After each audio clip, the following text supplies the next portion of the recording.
بسم الله الرحمن الرحيم الحمد لله رب العالمين والصلاة والسلام على خير خلق الله محمد وعلى آله وأصحابه الكرام وتابعيهم بإحسان إلى يوم الدين ربنا أرنا الحق حقا وارزقنا اتباعه وأرنا الباطل باطلا وارزقنا اجتنابه ربنا آتنا في الدنيا حسنة وفي الآخرة حسنة وقنا عذاب النار برزان خوشوستانم لخزمت تفسير سورة مباركة توبة جيان بسر أبن چند درسك لخزمتنا بوين كرب العالمين باسي الصفات أهل نفاق من بؤك يك صفات كان أجمير كتشون تشين لآتكاني بيشوا فرموي هر بيشتر أوانا كوتونة ناو فتنة هەوڵیان داوە لە بینی مسلمانان بێن و بڕۆن فتنەیی بکەن هەیان بووە پێش ئەوەی بچن بەرەو جەنگ و جیهاد و توێتی ئیزنم بدە و با تووشی فتنە نەبم ئەوە هەر خۆی لە فتنەیە کەوتووە لە ئیمتیحانەکەیە کەوتووە ئەگەر حەسەنەیە ڕووبکاتە ئێوە ئەی ئیمانداران ئەوان زۆریان پێ ناخۆشە ئەگەر بێت و موسیبەتی ڕووتان تێکاڵێن بەخوا باش بوو احتیاطی خۆمان کرد پێشتر ئێوەش پێیان بڵێن هیچ مصیبەتێک نییە کە ڕوومان تێبکە ئیلا ئەوەیە کە خوا بۆی نووسیوین پشتمان تەنها بەو قایمە و بەو بەستووە چاوەڕێی چی لە ئێمە ئەکەن ئێ ئەهلی نیفاق ئێمە لە نێوان دوو حوسنا و چاکەیەین دوو چاکترین یەکەمیان یان نەسڕەتی خوا یان شەهادەت لە پێناوی خوایە دەی هەرچی ئەبەخشن ببەخشن بە خۆشبە حاڵیەوە ئەبەخشن بناراحتي وأبخشن لن يتقبل منكم قد خالتان قبولنا كولتان قبولنا كري لبروي وقومك فاسق بون هوكاري أويك أم صدقات وخير خرائتان لورناجري هوكاركي أميك ناخيان كافر بخدا وببيغمبري خدا صلى الله عليه وسلم أوانا نيوجا كان ينبو نيوجو جماعات بلام زور بتمالي أجر كاتيكيش بخشيان زۆر بە زەحمەت و زۆر بە ناڕەحەتی ئەبەخشن ئەفەرمێ سەرە سوڕ نەمێنێ لە ئەموال و ئەولادیان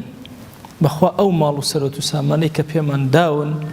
خوا جەلە جەلالوه لە دنیایە ئەیکاتە عەذاب و عیقاب بەسەریانەوە ناڕەحەتیان ئەکا پێی ماڵەکە ئەبێتە بەڵا بۆیان مناڵەکان ئەبنە بەڵا بۆیان کاتێک کە ڕحیان دەرئەچێ زۆر ناڕەحەتن بۆی ئەو هەموو جهودیان کردەوە بەلاشیش ئەڕوو لە دوای ئەم ئاەتە پیرۆزانە دەرسی ئەم شەومان ڕەب العالەمین صفەتێکی ئەهلی نیفاق باسە طبعا ئەهلی نیفاق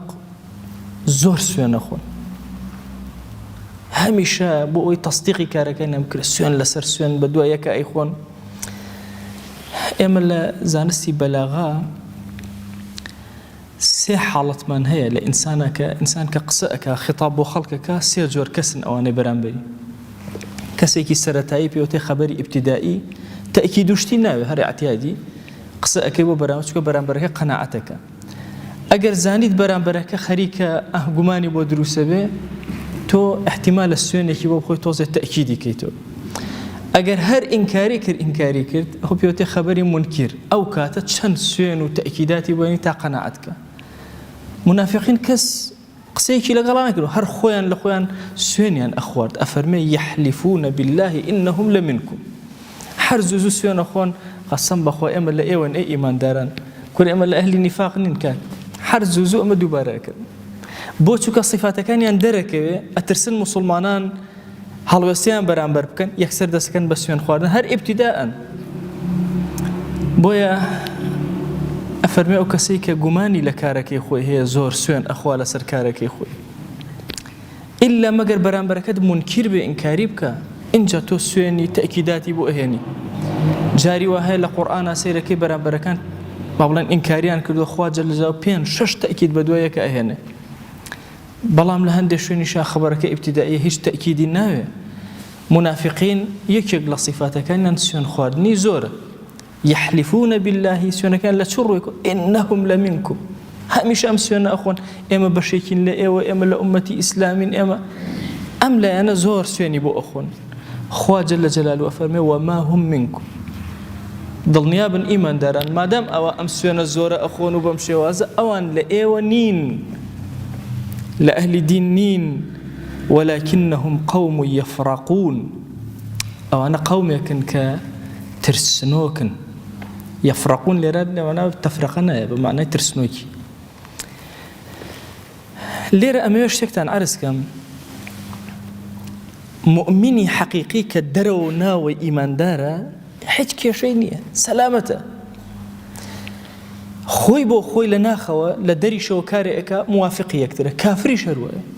لە ناخەوە باوەڕی بەخوا نییە و دەریشەوە کارێکە کە کاری بێباوەڕیە. هەردووکیان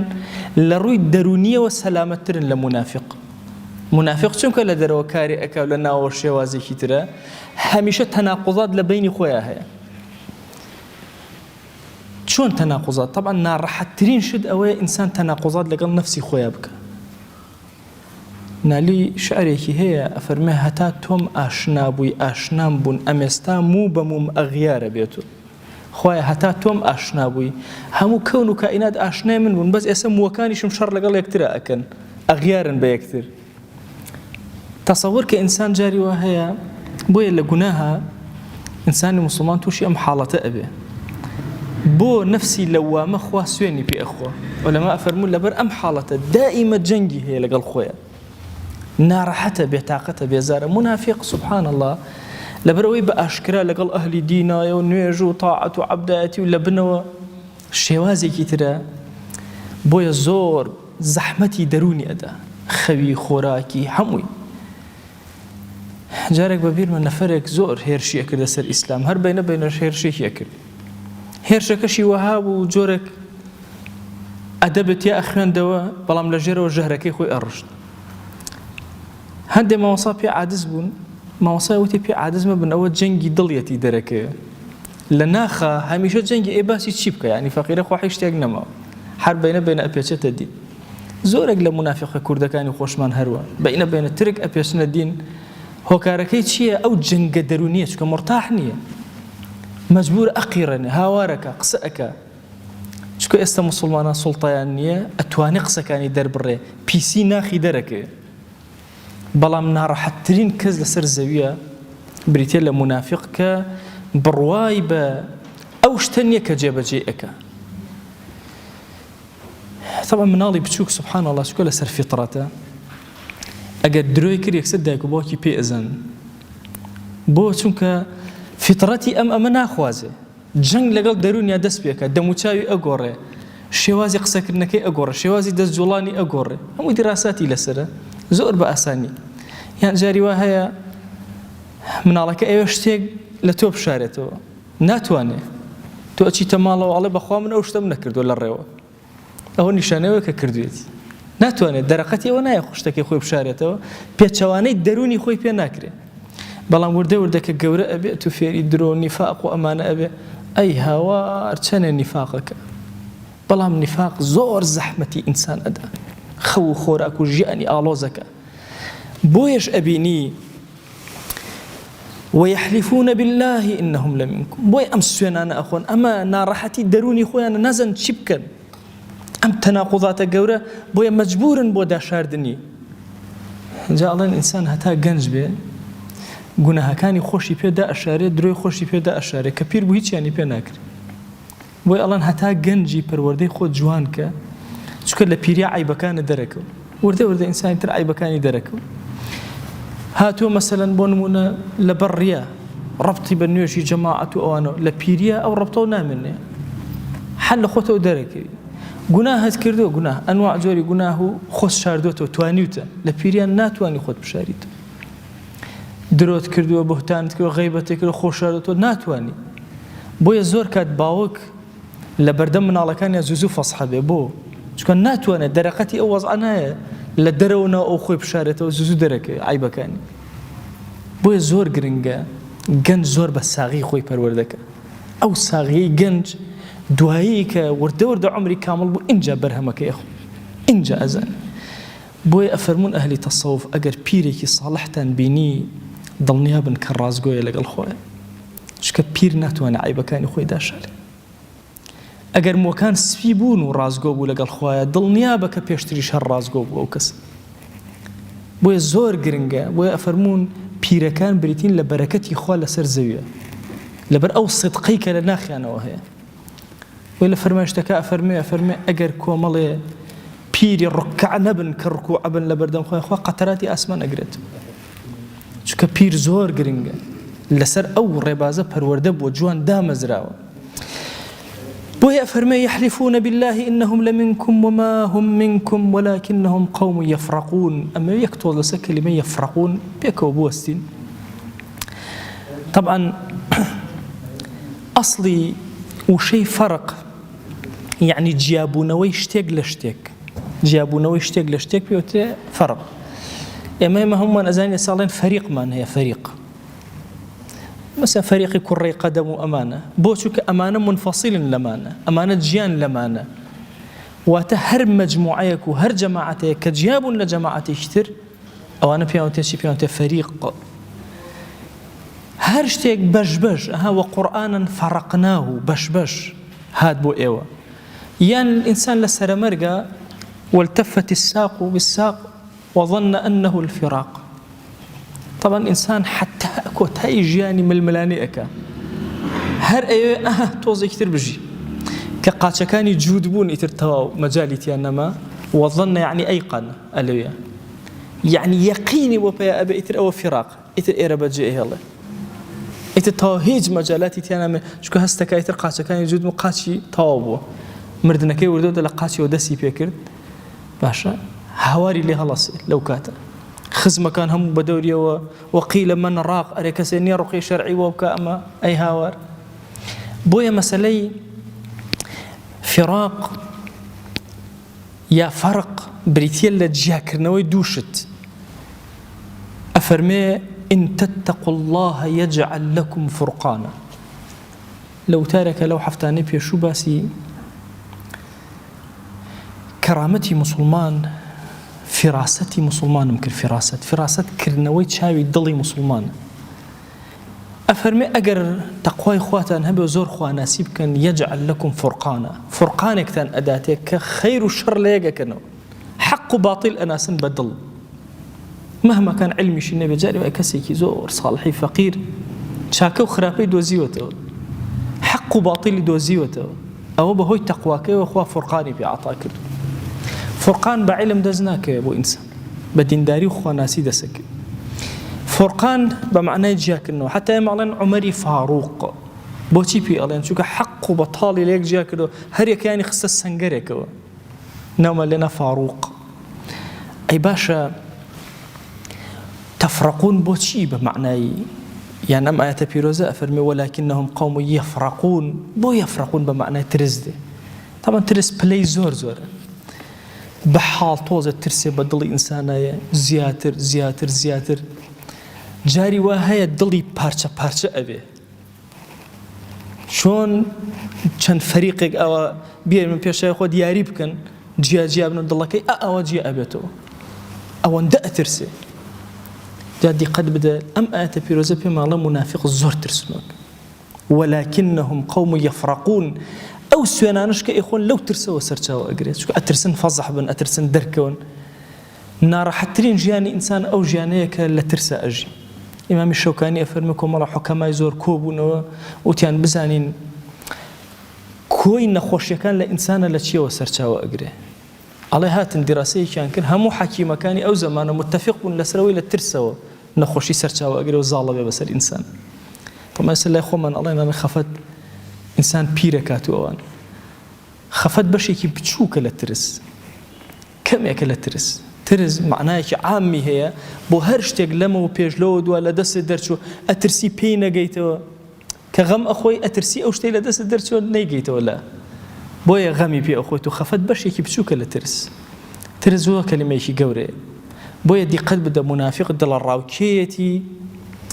دڵی کرد بووە لە ترسە، بۆیە لەسەر یەک سوێ نەخۆ. طبعا ئەم ئایەتە پیرۆزە زۆر کات کەسانێک کە توانای تێگەیشتنیان لە عەرەبی نییە، بەتایبەتی ئەوانە ئیدعای علمی زۆر گەورە ئەکەن و هیچیشیان لە بارانیە جاروبار ئاوە ولكنهم قوم يفرقون ئەو پرسیاریان لێکەین ئەڵێن باشەم ئاەتە یعنی چی یەکسەر فەرق ئەوانە قومێکن جیاوازی ئەکەن ناقی وەسە جیاوازیەوە نییە ئەوە قومێکی ترسنۆکن منافق قومێکی ترسنۆکن یەفرقون لەویا بە معنای ترسنۆکی دێ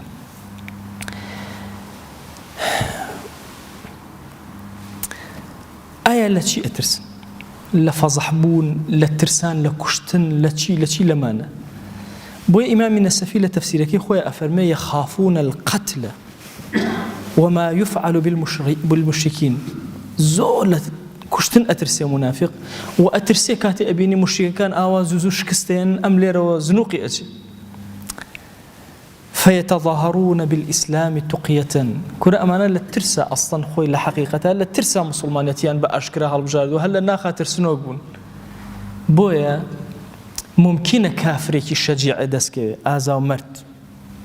بلا ممكنني منافقيكي آزا ودسك ممكنني إلا أويك النفاق هي إلا ترسنوك يكو ترسى زاليكي زور قوره هي لناخية لمش زياتر رب العالمين شرحك أم ترسمان بوك أفرمي لو يجدون ملجأ أو مغارات أو مدخلا لولوا إليه وهم يجمحون كرتي آياتك آوايا أو اندأ ترسن أجر ملجأك يندسكي أشكوتك يندسكي مدخلك نفقك لنا الزاوية دسكي لولوا إليه يكسر بولاي راءكا وهم يجمحون زور بسريعيش أرون مؤشيانا وين نجاتي عن بي دو تفسير وما يتبيروزه هي كلمة تفسيرية كم لخزمتنا دو رأيك الله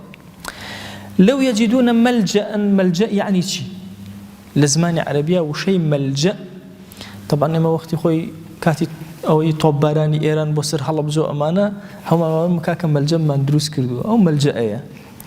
ملجأ لأصل لزمان عربية ما يلجأ إليه من الأذى إنسان لكاتي ترسو لبونا راحتي أجيت النايوي بارز راوي ملجأ مرجنية لجر زويابي مرجنية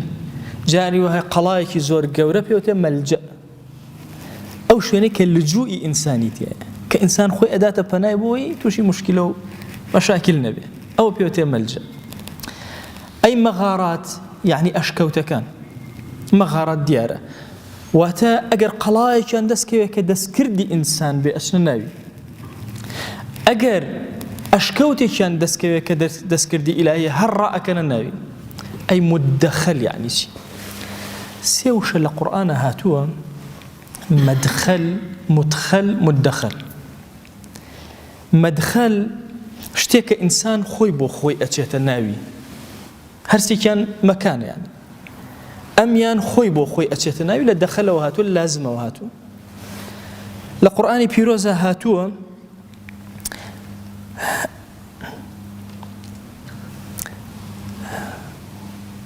أفرمي مدخلا كريما آياتك بالضبط نايته زينم مدخلا هاتو مدخلا كريما هاتو لشوانك مدخلا يجلتن شوينا هاتوا مدخل خوي بو خوي أروى مدخل أبري شكا متعدية لأدخل وهاتوا يعني شون أفهمي ربي أدخلني مدخل توب مخرنا ومدخل صدق باشا مدخل كوابو كسي أخات مدخل خوي أتشي يعني أفرمي لا يدخلنهم مدخلا يرضونه باشا أخرين ناو تشيو ناو مدخليكو أما دواني منزاني مدخل منزاني مدخلش منزاني مدخل خوي بو خوي أروى مدخل أبري بلام هيج ناراحتي تياني أي مدخل شيء يما قاعديك من هي لباب افتعالة سفق كان صرف يا أخي دو أزان على متى كان فاء افتعل دالا قاعدة كأوايا تقلب تاؤه دالا هرشتك لباب افتعال بيت تيكي أبي بديو دغمك ريليكا مدخل يعني مدتخل الأصل العربية وابو معناكي شيء معناكي کە زۆر گرنگە معناکەی تەکەلوفی تایە یعنی شوێنێک ئەوەندە تەسک و تروسکە بە زۆر کەسەکە خۆی ئەچێتە ناوی اینجا پێوتێ مدەخەل دەی خۆی گەورە لێرە ئەفەرمێ ئەگەر شوێنێکیان دەستکەوێ طبعا دائما شوێن مدەخەل چیە دەمەکەی زۆر بچووکە احتیمال لە ناوەوە گەورە بێ بەس دەمەکەی کە شوێنی دخولەکەی زۆر بچووکە ئەڵێ بە زۆر خۆیان ئەترنجێنە ناوی ئەگەر شوێنێکی ئەویان دەستکەوێ خۆیانی پێ ئەکەن لەو یەجیدونە مەلجەن مەلجەیەکیان دەستکەوێ قەڵایە شتێک مهم بیان پارێزێ لجوئێکیان دەستکەوێ ئەو مەغاراتین ئەشکەوتێ شتێکیان مەغارەیەکیان دەستکەوێ کە لەبەر دروستکراوە خۆیان بکەن بە ناویە ئەو مدەخەلەن یان مدەخەلێکیان دەستکەوێ یعنی چی؟ یعنی نەفەقێکیان لە زەویە دەستکەوێ چاڵێک لە زەویە کە دەمەکەی زۆر بچووک بێ بە چ حاڵێ خۆیانی پیاکەن بەپەلە لەوە لەو ئیلەیهی ڕووی تێ ئەکەن و ئەڕۆن بەرەو پیری اینجا وهم یەجمەحون هەر ئەمە نییە یەکسەر ڕاکەن بەرەو پیری یەک تەعبیری قورئانی زۆر عەزیم لەم ئاەتا بەکار هاتوو ئەسڵی جەمح چییە جەمح بێنە پێش چاوی خۆتان دەهینا بینیوتانە ئەم ئەسپی شێت و شتی وایە خەڵک سواری ئەبێ لە یوتیوب میتوبە زۆرە هەر یاریە کاکە سواری بە هیچ کۆنتڕۆڵ ناکرێت هەڵە بەزێتەوە دەها بەزێ ڕائەکە کۆنتڕۆڵی لە دەستی ساحێبەکەیان نییە تەمان ئەسبێکێکە لەو ئاژەڵانەی زۆر کۆنتڕۆڵی لە دەستی خاوەنەکەیەتی حتى لقرآن كسواني في إخوة فأثرن به نقعا فوسطن به جمعا فأثرن به نقعا يعني أوندا مطيعي خاونكيتي لو برينا راحتيا أجر أمري بيبكا فوسطن به جمعا خويك بناوراسي دجمنا بيبل برخمك برخناك تبينا بيش شاي خود أسبيك شيد بو بي كنترولي دسي خاونكي درتو بيت شيئك خويك تبا دهر ديوارا بهزة بيتو خود رأك تاسو كنترول اسطوبيني رق جمح أبو معنايات يعني أم منافقانة شون أسبيكي شيت ها خوي اكتب بحملة بولا بس بقوي بقاتا أو مغارو مدخلو خوي بشارته أو رأكنوا دوركونا ولا جنگو جهاد هذه قد بدأ أما مشهديك قرآن بكاري هنا وهم يجمعون لهم تفسير كان سيرك الله يسرعون ايوه طاو يسرعون بلام خدي كلمه كده بمعنى شيء يجمعون بو معنى يدك عرزم كردن بابشين سردو رأيك كان أفرمي أم باسي جهاد لناو ميداني جهادا وردا عيبكان يندرك يشكو ممكن لناو الشارع عيب منافقين بشارته بس لناو جهادا عيبكان درك عيبكان دركوت يتر دسكن بس فين خواردن قسم بخوا ام لا ايوينو دس بيكن ما فرس لا ترسي ولا دل الراوكي خويانا كل ميدان الجهاد لا قتال ترسن لا جنگ ترسن لناو جنگك يا ابوي نكجرين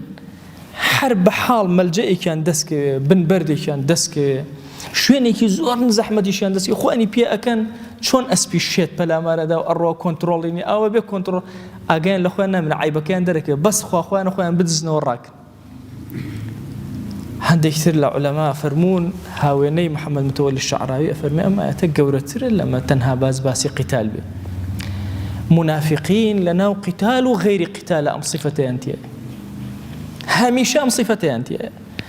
هميشة سوين أخوان شكو بقمان لكارك إخوان لنا مدينة شابن هرب همان شواز سوين لسر سوين أخوان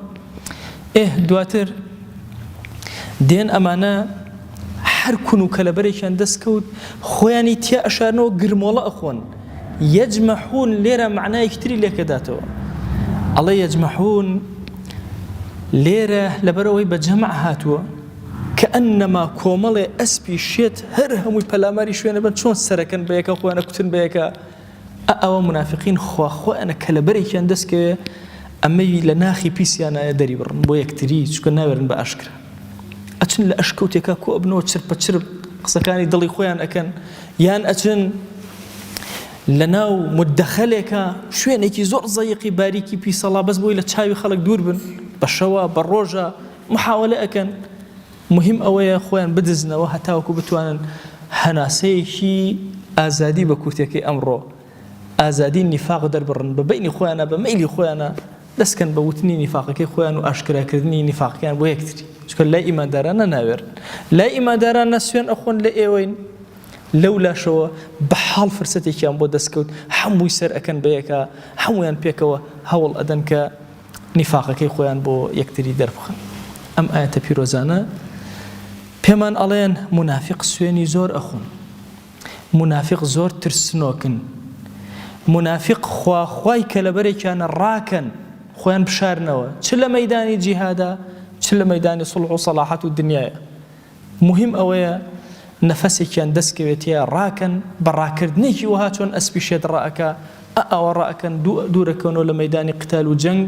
یان دوور ئەکەونەوە لە چاوی موسڵمانان بۆ ئەوەی بتوانن نیفاقەکەی خۆیان لە بینی خۆیانە باسکەنەوە و لەگەڵ یەکترا ئەو چەند کەسەی کە نیفاقیان هەیە ناخی خۆیان ناخی پیسی خۆیان بۆ یەکتری دەرببڕن. خوای گیان ئێمە ئەم شەو لە خزمەت تەفسیری ئەم ئاەتە پیرۆزانە ژیانی خۆمانمان سەرف کرد و لە خزمەت ئەم کەلامە عەزیمەی تۆیە وەستاین.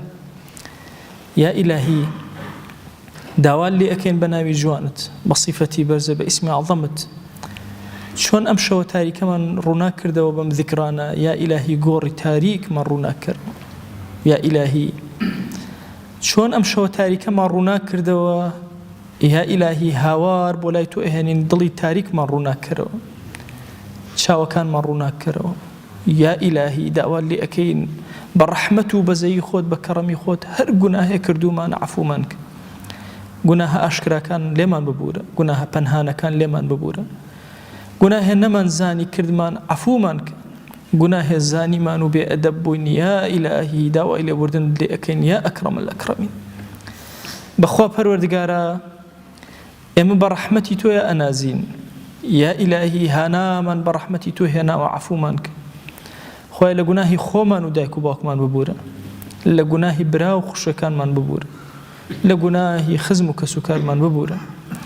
لە گوناهی خۆشەویست و هاوڵانمان ببوورە، لە گوناهی خێزان و ئەولادەکانمان ببوورە. یا ئیلاهی داوال لێ ئەکەین ئەوانەی کە دراوسێمانن یا ئیلاهی لە هەموو عمرمان ئەخوای لە گوناهیان ببوورە، ئەوانەی ئێمەیان خۆشەوێ یا ئیلاهی لە گوناهیان ببوورە، ئەوانەی ئێمە خۆشمانەوەن خوای لە گوناهیان ببوورە. یا ئیلاهی داوال لێ ئەکەین لە گوناهی ئوممەتی پێغەمبەری خوا صلی الله عليه و آله وسلم ببوورە. یا ئیلاهی داوال لێ ئەکەین ئەم ئوممەتە تەنها سەیری ڕەحمەتی تۆ ئەکەین، دەیا ئیلاهی بە ڕەحمەتی خۆت لە گوناهی هەموو ئوممەت ببوورە یا رب العالمین. خوای بۆ خاتری گەورەی خۆت لە گوناهی مردوەکانمان ببوورە، خوای لە گوناهی صالحینی ئەم ئوممەتە ببوورە و بەرزیان کەرەوە لای خۆت، ئەوانەی کە دڵسۆزیێکیان هەبوو خزمەتێکیان بەم دینەی تۆ کرد یا ڕەبی خوای دەرەجاتیان عالیکە یا رب العالمین. یا ئیلاهی داوات لێ ئەکەین ئەوانەی بێکەس و بێنازن لە ناو گۆڕەکانیانە، لە ئوممەتی خۆشەویستە کەسێک نییە دوعایان بۆ بکە، کەسێک ناویان ناهێنە و ناویان نازانێ. یا ئیلاهی وا ئێمە گوناهبار لێرەوە هاوار بۆ لای تۆ ئەهێنین، خوای لە گوناهی هەمویان ببوورە یا رب العالمین. یا ئیلاهی ئارامی بەسەر گۆڕەکانیان ببارێنە یا ئەکرەم الئەکرەمین. یا ئیلاهی داوات لێ ئەکەین ئەگەر چی چاکەیەکمان نییە بۆ تۆی بەرزکەینەوە، بە حوبی دڵمان بۆ تۆ یا ئیلاهی دوعاکانمان بەرزەکەینەوە، بە حوبی دڵمان بۆ پێغەمبەری خوا صلی الله عليه وسلم دوعاکانمان بەرزەکەینەوە. تو گەورەی خۆت سڵاوی ئێمە بگەێنە پێغەمبەری خوا صلی الله عليه وسلم، یەک ناومان لە خزمەتیا بێنە یا ئەکرەم الئەکرەمین. یا ئیلاهی ناومان لە خزمەتیا بێنە یا ئەکرەم الئەکرەمین، ئیشتیاقی دڵی ئێمەی پێ بگەێنە یا ئەکرەم الئەکرەمین. یا ئیلاهی داوات لێ ئەکەین بە ناوی جوانت بە صیفەتی بەرزە بە ئیسمی عەظەمت گرفتەکانی دنیامان بۆ چارەسەر کە، ئەوەی چاکە بۆ دینمان بۆ دنیامان یا ئیلاهی پێمان عەتاک، ئەوەی خراپە بۆ دینمان بۆ دنیامان بمان پارێزە لێ یا رب العالمین. یا ربی خوایە داوات لێ ئەکەین حیا و حورمەتمان زیاد کە، یا ربی خوایە حیا و حورمەتی ئوممەتی پێغەمبەری خوا صلی الله عليه وسلم زیاد کە، خوایە فەساد لە ناومانە مەهێڵە، دڵەکانمان یەکخە، ماڵمان یەکخە، یەکوشەمان کە. یا ئیلاهی نەسرەت بۆ ئوممەتەکەی پێغەمبەری خوا صلی الله عليه و آله وسلم بنێرە. یا ئیلاهی موسڵمانان لە جیهانا خوێنیان لێ ئەتکێ، عارەقەیەکی زۆریان ڕشتووە لە پێناوی تۆ، سجنەکان پڕ بوون. یا ئیلاهی هانای زەلیلی ئەم ئوممەتە بۆ لای تۆ بەرزەکەینەوە. یا ئیلاهی لە ئەمڕۆیە زۆر بێکەسین، تەنها تۆ کەسمانی. یا ئیلاهی بەهانەمانەوە وەرە و دەرگاکانی خێر بەسەرمانە بکەرەوە. یا ئیلاهی ئەگەرچی ئێمە گوناهبار بین، ئەگەرچی ئێمە خەجاڵەتبار بین، دڵمان چاکە یا ئەکرەمە الئەکرەمین بمان کەرە بەردی بناغە بۆ هەڵسانەوەی ئەم ئومەتە یا رب العالمین یا ئیلاهی داوات لێ ئەکەین بە ڕەحمەت و بەزەیی خۆت بە کەڕەمی خۆت لەو ساتێک کە لە سەرمەرگە و ڕەحمان ئەکێشن یا ئیلاهی داوات لێ ئەکەین ڕەحمەت و بەزەیی بەسەرمانە ببارێن یا ئیلاهی ئێمە هانامان تەنها بە ڕەحمەتی تۆیە بەخوا پەروەردگارە هیچ شتێ شک نابین بەڵام ئەوەندە ئەزانین کە تۆ زۆر بەڕەحمی و هەر کەس دەرگانەکەی تۆی کرد ڕەدی ناکەیتەوە ئێمەی گونەهباریش ڕەد مەکەرەوە یا رب العالمین پاکمان کەرەوە ساغمان کەرەوە بۆ خۆت لێمان خۆش بە یا ئەکرەمە الئەکرەمین یا ئیلاهی ئەلەو ساتێک کە زیندوو ئەکرێنەوە بە حضوری پێغەمبەری خوا صلی الله عليه وسلم شادەبین بمان گێڕە لەو عەبدانەی کە پێغەمبەری خوا صلی الله عليه وسلم سەریان پێ بەرزەکە یا رب العالمین مەمان کەرە مای شەرمەزاری ئەو خۆشەویستەمان یا رب العالمین خوایان ئەگەر چی ئێمە کەڵکمان نەبێ یا ئیلاهی بەڵام پەروەردگارە بەخوا لەم نوێژانە ناتوانین چاکتر یا ئیلاهی تۆ خۆت نێوچەوانمان بگرە و بەرەو چاکترمان بەرە نوێژێکی کرچ و کاڵمان ڕۆژوویەکی کرچ و کاڵمان یا ئیلاهی هانای فەقیری و زەلیلی خۆمان بۆ تۆ بەرزەکەینەوە هانای بێتوانایی خۆمان بەرامبەر بە تاوانەکانمان بۆ تۆ بەرزەکەینەوە یا ئیلاهی لەم گەوزاوی گوناه و غەفڵەتانە ڕزگارمان کە دڵمان ساخکەرەوە بۆ خۆت یا رب العالمین ڕۆح بە نوێژەکانمان ببەخشەرەوە ڕۆح بە تاعەتەکانمان ببەخشەرەوە یا ئیلاهی بمان گێڕە لەو عەبدانەی کە لە ڕۆژی قیامەتە بە خزمەتی قورئان بەرز ئەبنەوە لە حوزوری تۆیە یا رب العالمین یا ئیلاهی ئەم کەلیماتانەی ئەم سوورەتە مبارەکە بکەرە ئاوێکی مبارەک لە دڵ و دەروونمانە یا رب العالمین دڵ و دەروونمانی پێ بشۆ یا ئەکرەمە الئەکرەمین خوایان داوات لێ ئەکەین بە ناوی جوانت بە صیفەتی بەرزە بە ئیسمی عەظەمت تۆ بە ڕەحمی خۆت ئەم دوعایانە قبوڵ کە یا ئیلاهی تۆ بە ڕەحمی خۆت ئەم دوعایانە قبوڵ کە یا ئیلاهی